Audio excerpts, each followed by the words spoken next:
Assalamualaikum warahmatullahi wabarakatuh. Halo, perkenalkan nama saya Rizka Amalia. Dan di video kali ini saya akan menjelaskan kepada teman-teman semua terkait dengan potensi kemaritiman negara tercinta kita, yakni negara Indonesia. Seperti yang sama-sama kita ketahui bahwa luas lautan Indonesia adalah sekitar 5,8 juta kilometer persegi dengan garis pantai sepanjang 81.000 km yang merupakan garis pantai produktif terpanjang kedua di dunia.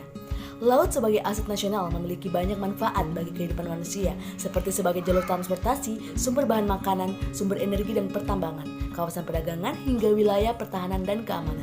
Adapun potensi kemaritiman Indonesia, yang pertama adalah perikanan tangkap dan perikanan budidaya. Laut Indonesia memiliki angka potensi lestari yang besar, artinya memungkinkan untuk ikan bergenerasi sehingga jumlah ikan yang ditangkap tidak mengurangi populasinya. Dan kemudian selain ikan yang ada di lautan, banyak penduduk yang melakukan budidaya ikan, terutama di daerah pesisir.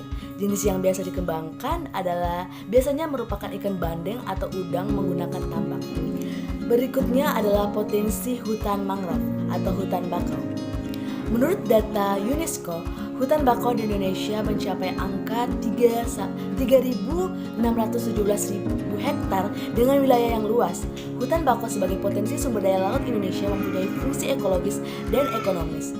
Fungsi ekologisnya yaitu sebagai habitat binatang laut untuk berlindung, berkembang biak, dan mencari makanan. Sedangkan fungsi ekonomis hutan bakau berupa kayu pepohonan dapat dimanfaatkan untuk bahan baku pembuatan kayu bakar, arang, atau kertas. Adapun potensi terumbu karang, Indonesia adalah negara dengan jumlah terumbu karang terluas di dunia. Luasnya mencapai 4,3 ribu km persegi atau setara dengan 18% terumbu karang yang ada di dunia. Manfaat ekonomi terumbu karang adalah sebagai sumber makanan, obat-obatan, dan objek wisata bahari. Manfaat ekologis untuk mengurangi hempasan gelombang pantai yang dapat mengakibatkan abrasi. Kemudian potensi yang bisa dari terumbu karang adalah manfaat sosial ekonomis, yakni sebagai sumber perikanan yang dapat meningkatkan pendapatan para nelayan. Kemudian potensi yang berikutnya adalah pertambangan dan energi.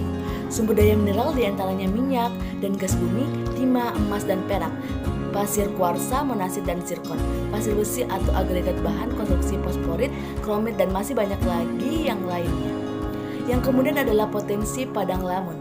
Lamon atau yang biasa dikenal dengan seagrass adalah tumbuhan berbunga yang sudah menyesuaikan diri untuk hidup di bawah permukaan air.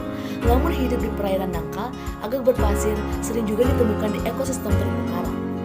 Kemudian lamun membentuk padang yang luas dan lebat di dasar laut yang masih terjangkau oleh cahaya matahari, di mana fungsi keberadaan padang lamun adalah dapat menstabilkan dasar laut serta berfungsi sebagai perangkat sedimen.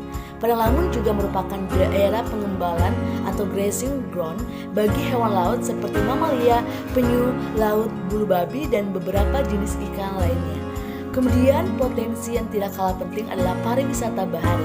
Potensi sumber daya laut dan keanekaragaman flora dan fauna di Indonesia dapat dikembangkan menjadi komoditas pariwisata, seperti wisata bisnis, wisata pantai, wisata budaya, wisata pesiar, wisata alam, dan wisata olahraga. Oke, itu saja penjelasan dari Rizky terkait dengan potensi kemaritiman negara tercinta kita, yakni negara Indonesia. Sangat banyak potensi negara kemaritiman Indonesia. Untuk itu, ini adalah tugasnya kita untuk bisa memajukan kemaritiman Indonesia agar potensi yang Rizky sebutkan tadi bisa dikelola dengan baik dan Indonesia menjadi negara kemaritiman bahkan poros kemaritiman dunia.